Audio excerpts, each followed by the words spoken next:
कि प्रशांत किशोर पर ईडी छापा क्यों नहीं पड़ता, सीबीआई छापा क्यों नहीं पड़ता, काहे नहीं मोदी जी उनको डायरेक्टली टारगेट करते? ठीक बात है। उसकी एक वजह यह है, प्रैक्टिकल जो है कि प्रशांत किशोर किसी पद पर कभी रहे ही नहीं है, तो आप किस बात पर छापा डालोगे? हमारे पास है क्या जहां आप बैठकर मेरा इंटरव्यू ले रहे हैं? ये पटना के सबसे अच्छे प्रॉपर्टी में इसकी गिनती हो, बहुत बड़े लोगों का प्रॉपर्टी है। प्रशांत किशोर का तो कुछ नहीं, उन्होंने डोनेट किया है, हम यहाँ के रहते हैं, काम करते हैं। प्रशांत किशोर पैदल चल रहे हैं तो क्या छापा डालोगे? हमारा बैंक अकाउंट देख लो। केजरीवाल जी भी हवाई चप्पल पहने कह रहे थे नहीं, आज जेल में इतने दिन से निकल भी नहीं क्यों पा रहे। नहीं, लेकिन वो तो मुख्यमंत्री बने। हाँ, लेकिन सुनिए, ऐसा है, कागज में उनका नाम नहीं था, ऐसा है कि जब तक केजरीवाल जी किसी पद पर नहीं थे तब तक तो ईडी का छापा नहीं पड़ा था। लालू जी जब संघर्ष कर रहे थे तब तो ईडी का छापा नहीं पड़ा था।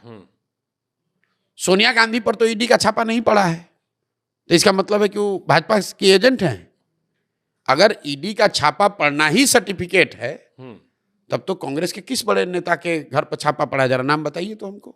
तो इसके पीछे आप तो दोनों में रहे हैं।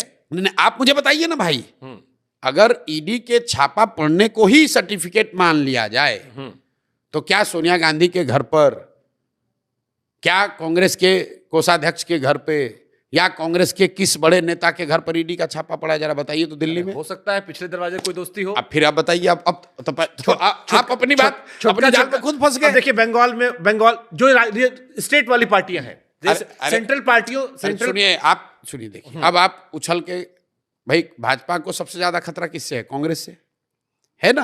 अरे वो स्विच करते रहते, उनको लगा कि हम उधर, उनको हम सेव कर ले, वो हमको बाकी सबको खेलेंगे। सुन लिया, जैसे आपने कहा कि आप पर छापा नहीं पड़ रहा है, ये लोगों का है कि भाई छापा क्यों नहीं पड़ रहा है? मुलायम मायावती दोनों शिकायत करती थी कांग्रेस को समर्थन करते वक्त कि सीबीआई का डर डराया गया, फिर बीजेपी पर वही आरोप लगाए। जिनके साथ रहे वो भी लगाते थे जी। आपने कहा कि छापा क्यों नहीं पड़ रहा है, ये सवाल है। मैं उस सवाल का जवाब मैंने दिया। मेरी अपनी समझ ये है कि 3 वजह से शायद छापा नहीं पड़ता है। एक, तो मैं किसी सरकारी पद पर कभी रहा नहीं हूं, कोई ऐसा हमारे पास कोई डीलिंग बिजनेस हम करते नहीं कि आप हमको छापा डालिएगा। दूसरा, शायद उन लोगों के मन में ऐसा हो कि भाई कभी इस आदमी ने मेरी मदद की है तो कहा इसको, चलो कुछ कर रहा है करने दो, अपने गांव में घूम रहा है, अपने मरखप के खत्म हो जाएगा। उनको लगता है भाई हम तो कुछ कर नहीं सकते हैं, हम इतने इंपॉर्टेंट नहीं है उनके लिए। और तीसरा, शायद उनको लगता होगा कि भाई कभी जरूरत पड़ेगी तो इस आदमी की मदद कभी ली जा सकती है, इसलिए नहीं देते होंगे। तो नहीं, सुनिए मेरी बात, ये मेरा अनुमान है। इसका मतलब ये नहीं कि हम उनसे कोई अनुमान और आता है सर। एक अनुमान यह आता है कि हो सकता है प्रशांत किशोर वही काम कर दें जो काम चिराग पासवान ने पिछली बार कर दिया था। तो भैया यहाँ पर आप आखिर में तो आपने कहा दुश्मन हमारा दोस्त, आपने कहा कि आप सवर्णों को ये नहीं सिखा रहे। हाँ, तो मेरे भाई, अगर सवर्ण का वोट जन स्वराज को मिल रहा है जैसा कि ट्रेडिशनल जो सेंस है, तो उससे सबसे बड़ा नुकसान किसका होगा? अगर सवर्ण बिहार में जन स्वराज को वोट दें तो उससे सबसे बड़ा नुकसान, राजनीतिक नुकसान किसको होगा? सवर्ण को आप सिखा कहा रहे हैं आपको वोट दे? अरे भाई, आप तो पिछड़ी जातियों में, मुसलमानों में जाकर सबसे ज्यादा हल्ला बोल कर रहे हैं, उनको टिकट दे रहे हैं, उनको अध्यक्ष बना रहे हैं, तो आपको वोट तो वहीं से मिलेगा जो किसको? आरजेडी का वोट है हार्डकोर। आरजेडी का पिछड़ा कब से वोट देता है? अरे नीतीश जी का 2 ही पार्टी अपडेट कर रहे हैं। अरे भाई, नीतीश जी तो भाजपा का ही नुकसान होगा ना। तो भाजपा तो पिछली बार भी आरोप लगा था नीतीश जी कमजोर कर रही थी ताकि उनका सीएम बन जाए। तो भाजपा वाले मुझे खड़ा करके अपना ही नुकसान करा रहे हैं। आपके साथ मिलकर सरकार बना ले। चलिए ठीक है, अब आखिरी एक थोड़ा सा देखिए, हंसी मजाक का सेगमेंट। शंकाओं का तो कोई अंत नहीं है, और मैं कितना भी कुछ कहता रहूं, जिसको जो कहना है वो कहेगा। सही बात। अल्टीमेटली सत्य की एक अपनी ताकत है। सही बात है। और सत्य ये है कि हमने अपना जीवन अभी 8 साल 10 साल जो भी लगे वो बिहार को सुधारने के लिए लगाया हुआ है।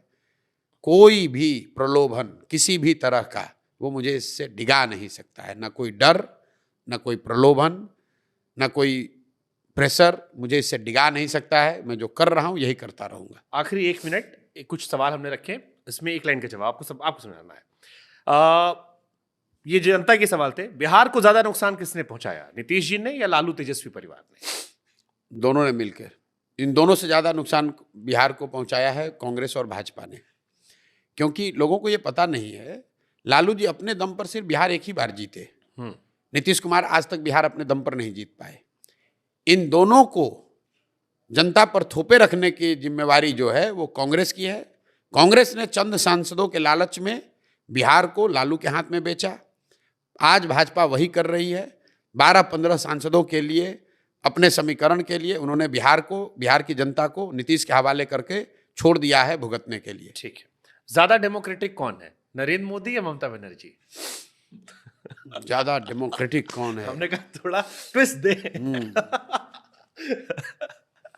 मतलब फिनिश लाइन पर आपको देखना पड़ेगा लेंस लगा तो करके। डेमोक्रेसी मुझे ज्यादा डेमोक्रेटिक मैं वही तो कह रहा हूँ, एकदम जैसे होता है ना टाई हो गया। अब लेंस लगा कर देखना पड़ेगा थर्ड एम्पायर को आप भेज तो के। अंदर से देखिए ना। नहीं, देखिए नेताओं में इस तरह के कंपैरिजन का कोई मतलब नहीं है। ठीक है। दूसरी बात है कि ममता बनर्जी मुख्यमंत्री हैं, नरेंद्र मोदी प्रधानमंत्री हैं। उस नजरिए से भी ममता बनर्जी कितनी ऑटोक्रेटिक होंगी वो जब प्रधानमंत्री बनेंगी तब देखा जा सकता है। तो मोदी जी की तुलना अगर हो तो इंदिरा गांधी से की जा सकती है, ममता बनर्जी से तुलना तो कैसे की जाएगी? ममता दीदी खिलाफ आप नहीं जा रहे सर? नहीं, क्योंकि ममता बनर्जी मुख्यमंत्री हैं, खिलाफ और पक्ष की बात नहीं है। आप मुख्यमंत्री की तुलना कर रहे हैं प्रधानमंत्री के तौर पर। मैं तो पार्टी के अंदर डेमोक्रेसी की बात कर रहा हूं, स्टाइल ऑफ वर्किंग में डेमोक्रेसी। मैं तो देश के हिसाब से बात ही नहीं कर रहा। मैं आपको बता रहा हूं किसी भी पार्टी में बाय एंड लार्ज कहीं पर यहाँ इंटरनल डेमोक्रेसी है नहीं, वो थोड़ा कम या ज्यादा ठीक बात, एक ही बात है। ठीक बात। योग